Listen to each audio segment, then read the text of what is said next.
నమస్కారాలు. గత 3 రోజులుగా ఆంధ్రప్రదేశ్ స్పెషల్ కేటగిరీ స్టేటస్ గురించి జరుగుతున్న గొడవలు ఇవన్నీ మీకు తెలిసిందే. వాటిని పరిష్కరించకుండా వాటిని డిలే చేసి గోటితో పోయేదాన్ని గొడ్డల దాకా తీసుకొచ్చి సమస్యలు చేయడం వల్ల వాటి మీద నాకు వచ్చిన కోపం, ఆవేదనతో జనసేన పార్టీ స్థాపించాం. ముఖ్యంగా నాకు దీంట్లో కనిపించేది ఏంటంటే ఆపర్చునిస్టిక్ పాలిటిక్స్, అవకాశవాద రాజకీయాలు. పదవిలోకి రాకముందు ఆకాశాన్ని తెస్తాం, చంద్రుని భూమి మీదకి తీసుకొస్తామని ఆశలు కల్పించి పదవుల్లోకి వచ్చాక, అధికారంలోకి వచ్చాక వాటిని మర్చిపోయి వాటి కుంటి సాకులు చెప్పి తప్పించుకోవడం నాకు నచ్చలేదు. ఇది నా ఒక్కడికే కాదు, అనేక లక్షల మందికి, కోట్ల మంది ప్రజలకి ఆవేదన, బాధ ఇవన్నీ జనసేనని అనే పార్టీని స్థాపించడానికి కారణమైంది. భిన్న సంస్కృతులు, భిన్న మతాలు, భిన్న కులాలు, వీటిని గౌరవించకుండా, వీటిని అర్థం చేసుకోకుండా ఏ ఒక్క రాజకీయ పార్టీ కానీ ఎవరు కానీ ప్రభుత్వాలు నడపలేరు. ఆ రోజున తెలుగుదేశం పార్టీకి కానీ భారతీయ జనతా పార్టీ అలయన్స్కి ముఖ్యంగా నేను సపోర్ట్ చేయడానికి కారణం, అప్పటికి 10 సంవత్సరాలు కాంగ్రెస్ ఉండి సమస్యల్ని తాత్సారం చేసి గోటితో పోయేదాన్ని గొడ్డలదాకా తీసుకొచ్చి ఇంకా పరిష్కరించకుండా ఉన్నందుకు కొత్తగా ఒక పార్టీ కొత్తగా ఒక ప్రధానమంత్రి గారు అవుతున్నారు, గుజరాత్ ముఖ్యమంత్రిగా ఉండి ప్రధానమంత్రి అభ్యర్థిగా ఉన్నారు. ఆయన సమస్యను అర్థం చేసుకుంటారు. అలాగే 10 సంవత్సరాలు తెలుగుదేశం పార్టీ అధికారంలో లేదు. ఇప్పుడు జరిగిన అనుభవాల నుంచి వారి పాఠాలు నేర్చుకొని ఒక సరైన విధి విధానాలతో ముందుకెళ్తారు. ప్రజా సమస్యల గురించి అనుకొని నేను వాళ్ళిద్దరికీ సపోర్ట్ చేయడం జరిగింది. ఆ రోజున సపోర్ట్ చేశాను. నాదైన వంతు నేను చేశాను. వారి జెండాలు నేను మోసాను. నాతో పాటు నన్ను నమ్మిన వారందరూ మోశారు, నన్ను ఫాలో అయిన వాళ్ళందరూ మోశారు. కానీ వారు ఏమైతే మాట ఇచ్చారో ఈరోజు వాళ్ళు వెనక్కి తప్పేశారు. దానికి ముఖ్య కారణం, ఆ రోజున సిద్ధార్థనాథ్ సింగ్ గారి మాటలు చూస్తూ ఉంటాను. వారికి సపోర్ట్ చేసినప్పుడేమో నీకు రాజకీయ అనుభవం ఉందా, భారతీయ జనతా పార్టీ నాయకులు ఏ రోజున వారికి మద్దతు పలికినప్పుడు నీకు రాజకీయ అనుభవం ఉందా, నీకేం తెలుసు రాజకీయాల గురించి అని అడగలేదు. నన్ను కర్ణాటక పంపించారు, తమిళనాడు బార్డర్లకు పంపించారు, తెలంగాణ నలుమూలలకు పంపించారు, ఆంధ్రప్రదేశ్ మొత్తం తిప్పారు. ఆ రోజు ఎవరు నా రాజకీయ అనుభవం అడగలేదు, నీకెంత తెలుసు రాజకీయాల గురించి అని. ఈ రోజున స్పెషల్ కేటగిరీ స్టేటస్ గురించి అడిగితే నువ్వు రాజకీయాల గురించి ఏబిసిడీలు తెలివి నువ్వు నేర్చుకొని రా అంటారు. ఇంతకు మించిన అవకాశవాదం ఏంటో నాకు కనిపించలేదు వీళ్ళ దగ్గర. ఈ రోజున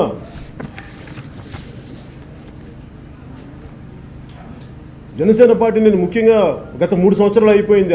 అన్ని పార్టీలు, అది అటు బీజేపీ అధికారంలోకి వచ్చి కేంద్రంలో, ఇటు ఆంధ్రప్రదేశ్లో తెలుగుదేశం పార్టీ అధికారంలోకి వచ్చి దాదాపు ఈ 3 సంవత్సరాల కాలంలో నేను ప్రభుత్వాలని ఇబ్బంది పెట్టే ప్రశ్నలు కానీ ఎందుకు, దానికి కారణం ఏంటంటే అన్ని రూల్ బుక్ ప్రకారమే కానీ ఫాలో అయితే ఏది నడపలేదు. అప్పుడు cash for note for vote ఇష్యూలో కూడా నేను మాట్లాడకపోవడానికి కారణం, అది ఒక తెలుగుదేశం పార్టీ చేసి ఉంటే, అంతకుముందు ఎవరు లేకుండా తెలుగుదేశం పార్టీ ఒకటి చేసి ఉంటే ఖచ్చితంగా చాలా బలంగా నిలదీసేవాడిని. అన్ని పార్టీలు హార్స్ ట్రేడింగ్ చేస్తాయి. అందుకని వాటిని దృష్టిలో పెట్టుకొని నేను మన కంట్లో దూలం పెట్టుకొని ఎదుటి వాళ్ళ కంట్లో పెద్ద దూలం చూడటం ఎందుకని చెప్పి దాదాపు అన్ని పార్టీలు ఒకటని చెప్పి నేను ఇదే వేదిక మీద నేను మాట్లాడాను. అలా ప్రతిదీ నేను ఎందుకు అలా కొద్దిగా వెనకేసుకు రావడం అంటారో, దాన్ని మీరు ఏదైనా అనుకోండి. దానికి నా ఉద్దేశం ఏంటంటే, ప్రతిదానికి గొడవ పెట్టుకుంటే ప్రజలకి ఆల్రెడీ విడిపోయిన రాష్ట్రాలు మనవి, వీటిని ప్రతిసారి ప్రభుత్వాలను ఇబ్బంది పెడితే ప్రజలకి నష్టం జరుగుద్ది, కానీ పనులు ముందుకు సాగవనే ఉద్దేశంతో నేను కొంచెం చూసి ఇచ్చున్నట్టుగానే మాట్లాడాను. అది తెలుసో తెలియకో కాదు, తెలిసి ప్రజా సమస్యలను ముందుకు తీసుకెళ్ళాలి, ప్రజా సమస్యలకి పరిష్కారం కావాలన్న ఒక ఆలోచన విధానంతో నేను అలా చేశాను తప్ప వాళ్ళు చేసింది రైట్ అనో వాళ్ళని వెనకేసి రావటమో కాదు. అలాగే 2 రాష్ట్రాలు విడిపోయినప్పుడు దీనికి ముఖ్య కారణం యువత. ఇక్కడ యువతకు అన్యాయం జరిగిపోతుంది. అటు తెలంగాణలోను అటు ఆంధ్రాలో కూడా మనకి సరైన వసతులు లేవు, సరైన విద్యా సౌకర్యాలు లేవు. ఇలాంటి పరిస్థితులు విడిపోయినప్పుడు అక్కడ యువతని బాగా చూడాల్సిన బాధ్యత ఉంది. ఇక్కడ తెలంగాణలో ఏ బంగారు తెలంగాణ అయితే సాధిస్తామని చెప్పి నాయకులు వచ్చారో దాన్ని నిలబెట్టుకోవాల్సిన అవసరం కూడా ఉంది. వీటన్నిటిని దృష్టిలో పెట్టుకొని నేను ఏ రోజున ఏ ప్రభుత్వాన్ని కూడా ఇబ్బంది పెట్టే మాటలు మాట్లాడలేదు, కానీ అర్థం చేసుకునే ప్రయత్నం చేశాను. కానీ 3 సంవత్సరాల తర్వాత బీజేపీ ప్రభుత్వం తీరు చూస్తే ఒక ప్రజలు కోరుకుంది ఏంటంటే మన ప్రధానమంత్రి గారి దగ్గర నుంచి నరేంద్ర మోదీ గారి దగ్గర నుంచి ఒక బెనవలెంట్ డెమోక్రసీ కావాలని కోరుకున్నారు. కానీ పోకడలు చూస్తుంటే అటు పూణే ఫిల్మ్ ఇన్స్టిట్యూట్ సమస్య దగ్గర నుంచి, అటు రోహిత్ వేముల సమస్య దగ్గర నుంచి ప్రతి చోట డిమానిటైజేషన్ దగ్గర నుంచి ప్రతిదీ కూడా ఒంటెద్దు పోకట్లు పోతున్నాయి. మేము కోరుకున్నది బెనవలెంట్ డెమోక్రసీ, అంతేగాని not bordering on dictatorial democracy. ఇది మాకు చాలా బాధ కలిగిస్తుంది, బాగా ఇబ్బంది కలిగిస్తుంది. మేము భారతీయ జనతా పార్టీ ప్రభుత్వాన్ని కానీ నాయకుల్ని కానీ మేము ఎంత అర్థం చేసుకుందాం అనుకున్నా కానీ మాకు చాలా బాధగా ఉంటుంది. మింగుడు పడట్లేదు. ఏమి చేద్దాం అనుకున్నా కానీ ఒంటెద్దు పోకటి వెళ్తున్నారు, ఎవరి మాట వింటలేదు. మీరు అనుకున్నది మీరు చేయటమే కానీ ప్రజల మనోభావాలను మీరు దృష్టిలో తీసుకోవట్లేదు. ఇది మాకు చాలా బాధ కలిగిస్తుంది.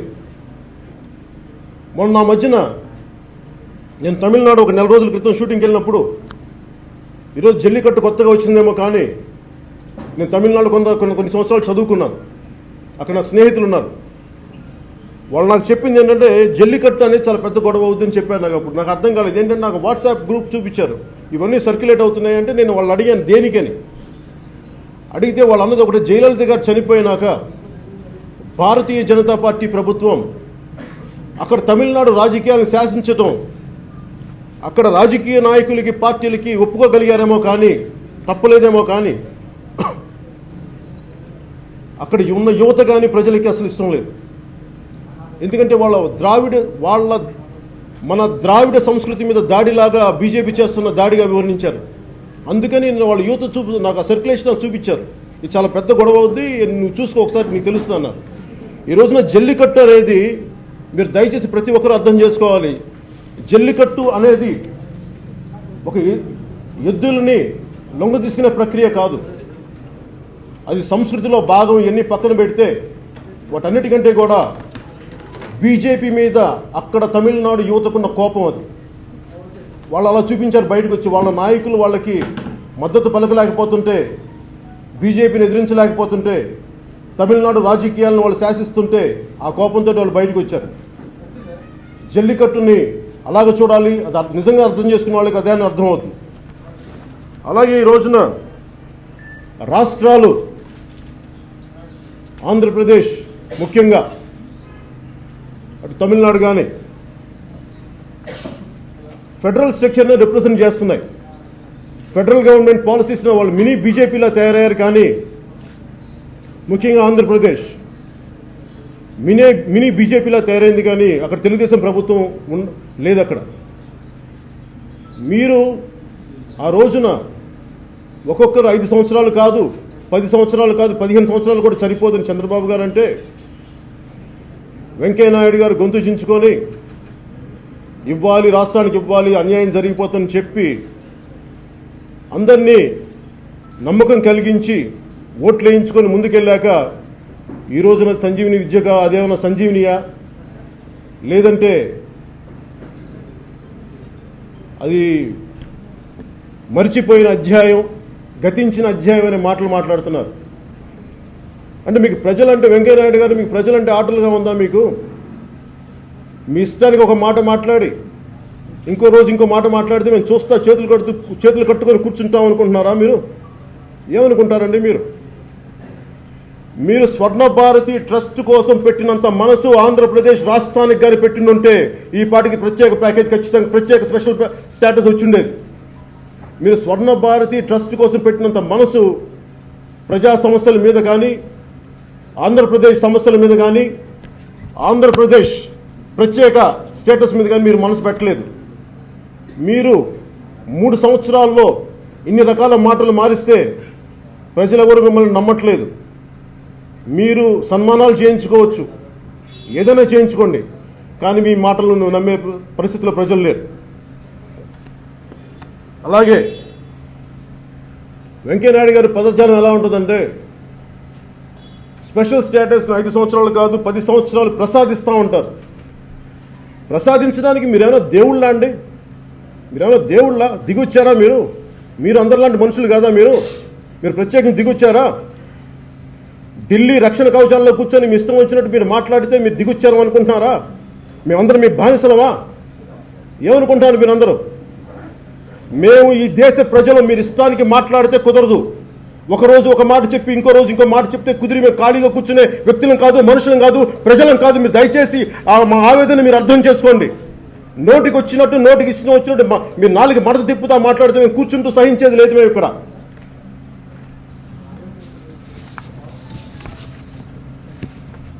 మీరు రామ మందిరం అనే ఒక గుడి గురించి మీరు తీసుకోగలిగారు, కానీ 4 కోట్ల మంది ప్రజల సమస్యలను మీరు ముందుకు తీసుకెళ్ళలేకపోయారు.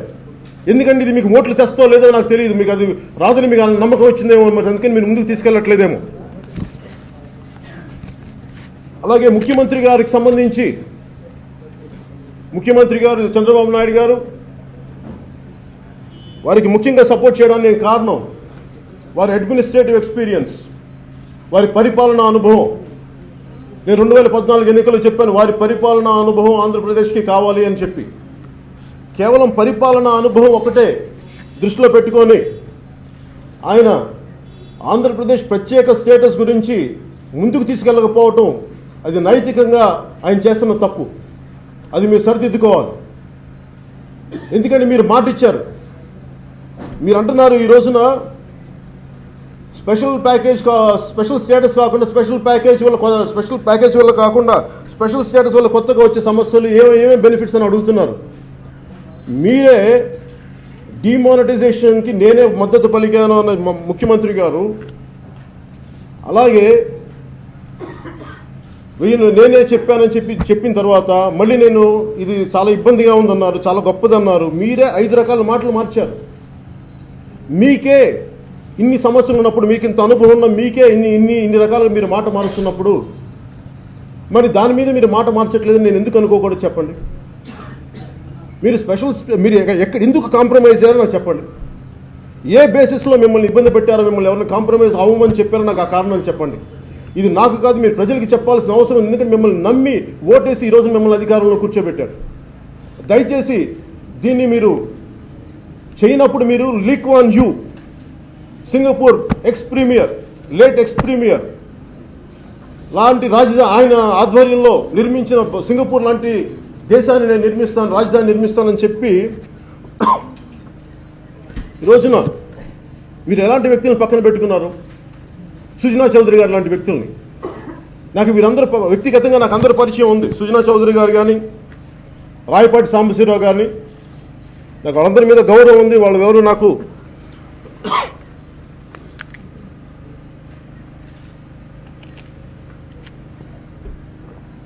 వ్యక్తిగతంగా నాకు ఎవరితో శత్రుత్వం కానీ విభేదాలు కానీ లేవు.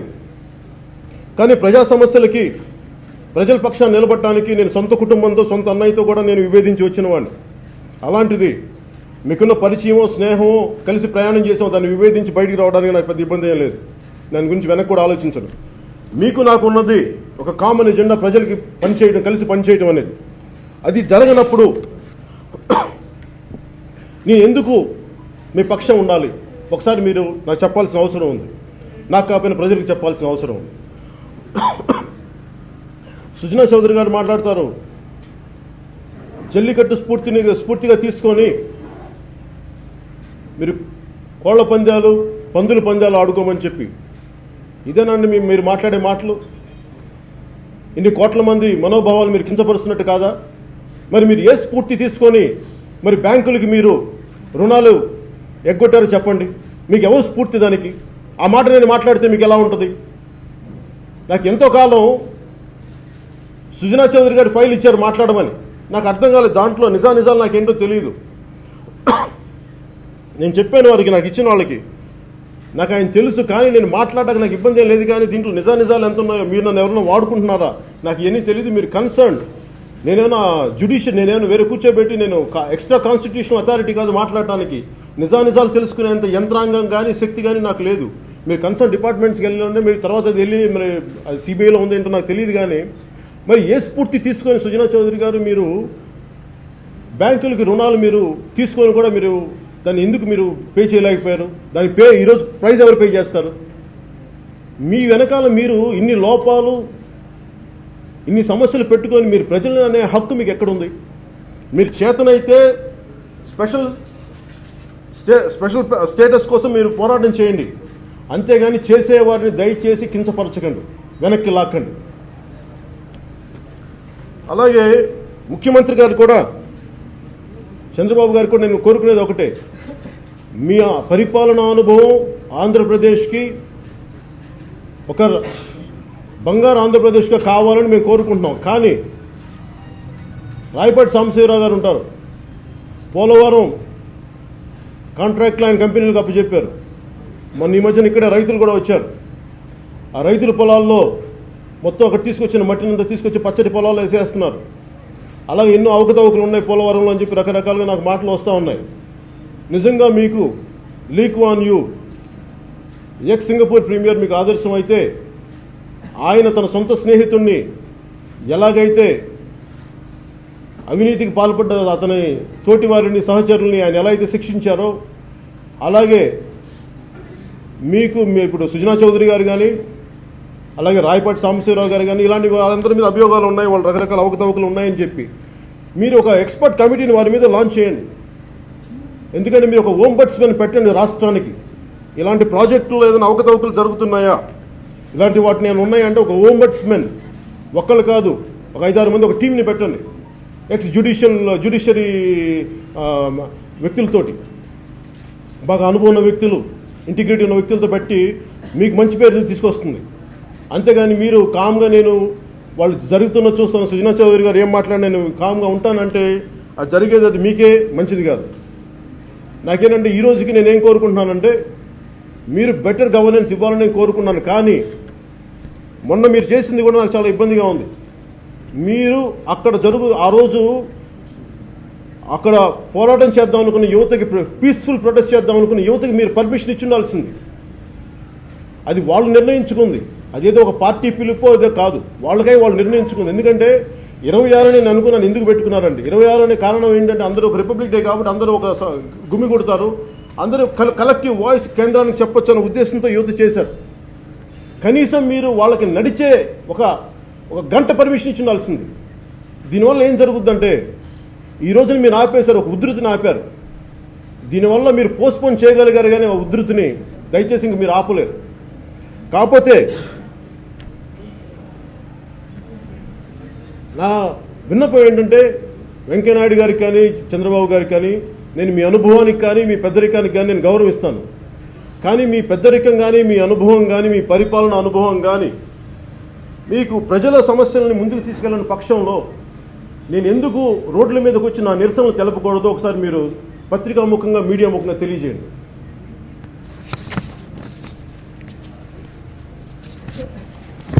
అలాగే కేంద్ర ప్రభుత్వాన్ని, మోదీ గారిని మిమ్మల్ని నమ్మకంతో గెలిపించారు, ప్రేమతో గెలిపించారు. అలాగే రాష్ట్ర ప్రభుత్వాలను కూడా ప్రేమతో గెలిపించారు. కానీ మీరు భయపెట్టి పాలిస్తానంటే ఎట్లా? మీరు ప్రతి ఒక్కరు, మీడియా వాళ్ళు భయపడతారు, ప్రొఫెసర్స్ భయపడతారు. ప్రతి ఒక్కరిని భయపెట్టి పరిపాలిద్దాం అంటే కుదరదు. ఎందుకంటే పరిపాలన అనేది నాయకుడు పాలసీలు బాగలేనప్పుడు ప్రజలు వస్తారు, ప్రొటెస్ట్ చేస్తారు. మీరు చెప్పాల్సిన బాధ్యత ఉంది.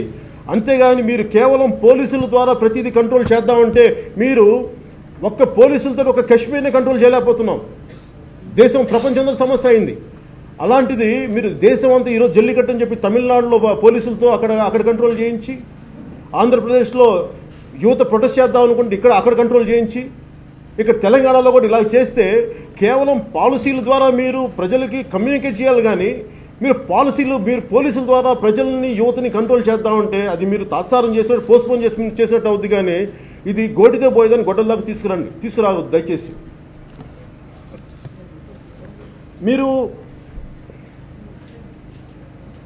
మేము ఏమైనా చేస్తాం, మేము అధికారంలో ఉన్నాం అని మీరు మాట్లాడితే నేను కేంద్ర ప్రభుత్వానికి కానీ మిగతా నాయకులందరికీ ఒకటే చెప్తాం, ప్రజల తరపున మేము కూడా ఉంటే ఉంటాం, పోతే పోతాం అన్న స్థాయికి మేము వస్తాం. అప్పుడు వచ్చినప్పుడు నేను వ్యక్తిగతంగా చెప్తున్నాను, నా కుటుంబం ఉంది, నాకు పిల్లలు ఉన్నారు, నా కెరీర్ ఉంది, వీటన్నిటిని వదులుకొని కూడా నేను గొడవ చేయగలను, అన్నిటికీ సిద్ధపడే వచ్చాను పాలిటిక్స్కి. దయచేసి మీరు ఆ విషయం మటుకు మీరు మర్చిపోకండి. అసలు ముందు ఆంధ్రప్రదేశ్ స్పెషల్ కేటగిరీ స్టేటస్ ఇస్తారా ఇవ్వరా అనే దానికంటే కూడా మీరు ఎన్ని మాటలు మార్చారు. మీరు ఒకరోజు ఇస్తామన్నారు, 5 సంవత్సరాలు కాదు 10 సంవత్సరాలు అన్నారు, 15 సంవత్సరాలు అన్నారు, లేదు స్పెషల్ ప్యాకేజ్ అన్నారు. స్పెషల్ ప్యాకేజ్ని ఎందుకు నమ్మట్లేదు చెప్తాను. చంద్రబాబు నాయుడు గారు ఆంధ్రప్రదేశ్ని విడగొట్టినప్పుడు 12 గంటలు విడగొట్టారు, అది చూసాం. అలాగే ప్రజలకు ఉపయోగపడే స్పెషల్ కేటగిరీ స్టేటస్ ఇవ్వలేనప్పుడు స్పెషల్ ప్యాకేజీ దానికి పేరు మార్చాం కానీ దాదాపు అదే అన్నారు. మరి అర్ధరాత్రి పూట ఇవ్వాల్సిన అవసరం ఏముందండి? నిజంగా అది ప్రజలకే మీకు అది సరైనది అయితే మీరు అర్ధరాత్రి పూట అంత హడావుడిగా ఇవ్వాల్సిన అవసరం ఏముంది? మీలో ఏవో తప్పులు ఉన్నాయి. నేను మొన్న అనంతపూర్ సభలో కూడా వాళ్ళు ఇచ్చిన స్పెషల్ ప్యాకేజ్ ఎందుకు సరైనది కాదు అని చెప్పానంటే, నేను ఢిల్లీ వెళ్ళాను, ఢిల్లీలో ఫైనాన్స్ కమిషన్లో చేసిన మెంబర్స్తో కలిశాను, సెక్రటరీస్తో కలిశాను, ఒక 5 మంది ఎక్స్పర్ట్స్తో నేను ఒపీనియన్ తీసుకున్నాను. వాళ్ళు ఏం చెప్పారంటే మొత్తం రాష్ట్రానికి రావాల్సిన వాటానే వీళ్ళు పేరు మార్చి ఇచ్చారు అని చెప్పి చాలా డీటెయిల్గా ఇస్తే నేను అవే సమస్యలు నేను ఉదహరించాను వాళ్ళు చెప్పిందే. అలాగే పోలవరం అది ఒక ఇంటిగ్రేటెడ్ ప్రాజెక్ట్, అది అటు నీటి అవసరాలకి, అటు వ్యవసాయ అవసరాలకి, అలాగే పారిశ్రామిక అవసరాలకి. కానీ వాళ్ళు ఇచ్చిన ప్రాజెక్ట్ ప్రకారం కేవలం ఇరిగేషన్కే తప్ప మిగతా వాటికి కాదు. దాని గురించి నేను అనంతపూర్లో మాట్లాడిన ఈ రోజుకి దాని మీద సమాధానం లేదు రాష్ట్ర ప్రభుత్వం నుంచి. అలాగే వెనుకబాటు 5 జిల్లాలను వెనుకబాటు జిల్లాలుగా గుర్తించామన్నారు. మరి గుర్తించి పంపించారా కేంద్రానికి? మరి ఎప్పుడు ప్రారంభిస్తారు? వాళ్ళు ఇచ్చింది 5 సంవత్సరాలు, మరి అది కూడా మేము అనుకుందాం. మరి ఎప్పుడు మీరేం ప్రారంభించలేదు కదా, ప్రారంభించిన కాడికి మీరు ఏం న్యాయం చేస్తున్నట్టు ప్రజలకి? అందుకని ఇలాంటి వాటికి సమాధానం లేవు రాష్ట్ర ప్రభుత్వం దగ్గర. కేంద్రంలో ఉండే ప్రతి ఒక్కరికి మీరు ప్రత్యేకించి దయచేసి పుట్టలేదు, మీరు అందరిలాంటి మనుషులే. మీరు రక్షణ వలయాల్లో కూర్చొని మీరు శాసించండి, బాధ్యతలు తీసుకున్నారు, మేము వాటిని గౌరవిస్తాం. కానీ అది మీ వ్యక్తిగత ప్రతిష్టలకో లబ్ధికో మీరు ఇష్టం వచ్చినట్టుగా మా మీద రుద్దాలనుకుంటే మటుకు, ముఖ్యంగా దక్షిణాది రాష్ట్రాల నుంచి మీకు చాలా పెద్ద ఎత్తున నిరసనలు వస్తాయి. దయచేసి వాటిని మీరు మర్చిపోకండి. మీకు ప్రజలు బానిసల్లా కనిపిస్తున్నారేమో, బానిసలు తిరగబడితే ఎలా ఉంటుందో కూడా మీకు తెలుస్తుంది వచ్చే రాబోయే కాలం. నేను మొన్న ఈ మధ్యన ఉత్తరాది దక్షిణాది వివక్ష అని చెప్పాను. కొంతమందికి ఇబ్బంది కలగచ్చు, అదే నాకు తెలుసో తెలియకుండా తెలిసే మాట్లాడాను. దానికి కారణం ఏంటంటే దాదాపు 1500 మంది చనిపోతే కానీ తెలంగాణలో అక్కడ హెడ్లైన్స్ అవ్వవు, నేషనల్ హెడ్లైన్స్లో. తెలంగాణలో కొన్ని 100 మంది చనిపోతే కానీ జాతీయ స్థాయి అట్రాక్షన్ రాదు, దృష్టి రాదు. అప్పుడు ఇలాంటి సమస్య ఉందా రాదా తెలంగాణకని అలా అందరూ కదిలి వచ్చారు. కానీ ఢిల్లీలో ఒకటి తుమ్మినా, ఒకళ్ళెవరో కాలు జారి పడిపోయినా అది మొత్తం జాతీయ న్యూస్. అంటే మీరు రాష్ట్రం దేశం అన్నీ ఒక సమిష్టి ఇది అనుకున్నప్పుడు మీరు ఎందుకు సమానమైన అవకాశాలు ఇవ్వరు? జాతీయ స్థాయి పత్రికలు కూడా అర్థం చేసుకోవాల్సింది. దక్షిణాదికి కూడా మీరు దయచేసి ఇంపార్టెన్స్ ఇవ్వండి.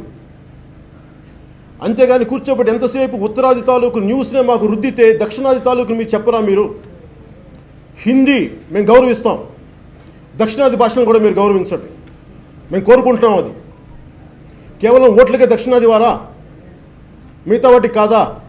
ఆత్మగౌరవం లేదా మాకు? రోడ్ల మీదకి రావాలా మేము? దయచేసి మీరు అర్థం చేసుకోండి. దీని కారణం కూడా మీరు ఒక రాష్ట్రాన్ని విడగొట్టినప్పుడు దక్షిణాది రాష్ట్రాన్ని విడగొట్టినప్పుడు తేలిగ్గా 12 గంటల్లో విడగొట్టగలిగిన మీకు యూపీ కానీ విదర్భ కానీ 4 రాష్ట్రాలుగా విదర్భని మహారాష్ట్ర నుంచి విడగొట్టాలని, ఉత్తరప్రదేశ్ 4 రాష్ట్రాలుగా విడగొట్టాలని ఎప్పటి నుంచో ఉంది.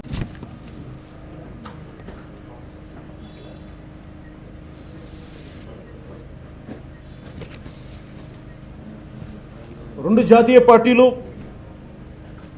ప్రజల్ని పావులుగా వాడుకొని మీ పవర్ గేమ్లో పావులుగా వాడుకున్నారు. దయచేసి ఇక్కడతో ఆపేయండి, లేదంటే మీరు ప్రజా ఆగ్రహానికి గురి అవ్వాల్సి వస్తుంది కోరుకుంటూ సెలవు తీసుకున్నాం. Thank you.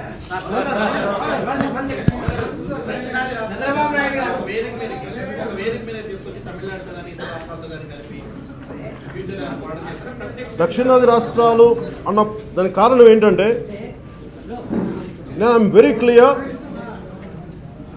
I'm very clear about what I'm saying. We love our motherland.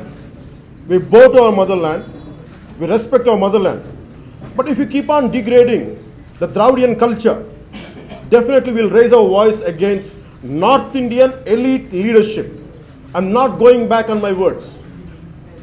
Unless you understand the agony and pain of South, we'll make sure we'll make you understand. Chandrababu Naidu గారు మీకు చాలా భయపడుతున్నట్టు. నిజంగానే మీరు ఆడ బలమైన నాయకులు ఎదుగుతున్నందుకు భయమా, లేకపోతే కనుక నిన్న మీడియా కూడా మాట్లాడి మిమ్మల్ని టార్గెట్ తీసుకునే?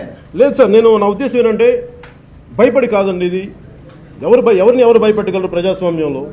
నేనేమంటానంటే పాలసీ లోపల నేను పాలసీలు ఎత్తి చూపిస్తున్నాను, అది దాన్ని అర్థం చేసుకుంటున్నారు. అంతేగాని నన్ను చూసి భయపడుతున్నారు అన్ని ఒక అవివేకమైన ధోరణి నాలో అయితే లేదు. నా ఉద్దేశం మీరు అర్థం చేసుకోవాల్సింది ఇక్కడ ఏంటంటే, నేను మొన్న కూడా చెప్పాను, మీరు కూడా అడిగినట్టున్నారు. జనసేన పార్టీని నేను ఎందుకు ఆలోచించి మెల్లిమెల్లిగా అడిగేస్తున్నాను. నేను ముందే చెప్పాను, 2014 అప్పుడు చెప్పాను, నేను 25 సంవత్సరాలు నా జీవితాన్ని సంవత్సరాలని నేను ప్రజా శ్రేయస్సు కోసం పనిచేయడానికి వచ్చాను. అంతేగాని ఇది అధికారంలో ఉంటుందా లేదంటే ప్రజా సమస్యలు ముందుకు తీసుకెళ్ళడానికి పార్టీ పెట్టాను. అలాగే కాకపోతే ప్రాక్టికల్గా నేను చూడాలి. ఎందుకంటే మనం టూ ఐడియలిస్టిక్ పాలిటిక్స్ మాట్లాడాలని నాకు ఇష్టం. నేను ఐడియలిస్టిక్ నాకు పర్సనల్గా నేను వ్యక్తిగతంగా ఉండగలను, ఎలా ఉండగలను. కానీ నా ఐడియాలజీ అందరి మీద రుద్దాలి, అందరూ పరిపూర్ణంగా ఉండాలని నేను కోరుకున్నాను. ఎందుకంటే మన రోడ్డు మీదకి వెళ్తేనే ట్రాఫిక్ ఒకలా ఉండదు, అందరిని అడ్జస్ట్ చేసుకుంటూ వెళ్ళాలి. అలాంటిది నేను ఒక్కడనే బతకగలనేమో, కానీ నేను బతికేది అందరినీ బతకమంటే చాలా కష్టం. అందుకని నేను ఉన్న దాంట్లో కొంచెం ప్రాక్టికల్గా ప్రాగ్మాటిక్గా నేను ముందుకెళ్ళడానికి ప్రయత్నం చేస్తాను.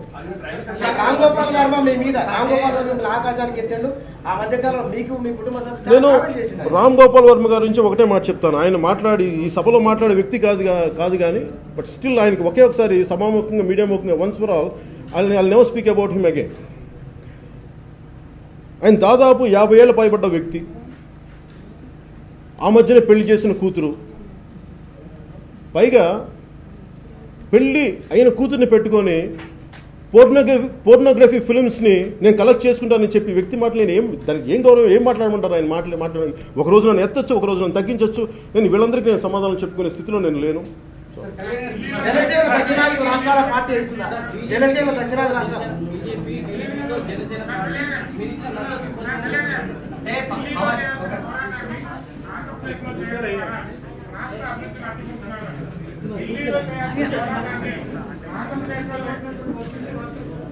ఢిల్లీలో చేయాల్సిన పోరాటాన్ని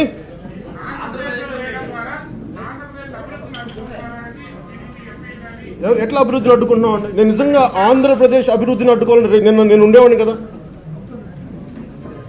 అది యూత్ నేను మాట్లాడాలని ఇందాక మీరు అడుగుతున్నారు జనసేన ఏం చేస్తుంది అనేది. ఎందుకంటే నేను ఇంత భావజాలం, ఇంత ఆలోచన విధానంతో మాట్లాడుతున్నప్పుడు నాతో నిలబడటానికి చాలా మందికి ఇబ్బందిగా ఉంటుంది. దాన్ని నేను ఎందుకంటే కొత్త తరం నాయకుల కోసమే చూస్తున్నాను, కానీ ఆల్రెడీ ఎస్టాబ్లిష్ లీడర్షిప్లో చాలా భయాలు ఉంటాయి, చాలా ఇబ్బందులు ఉంటాయి. That's the problem.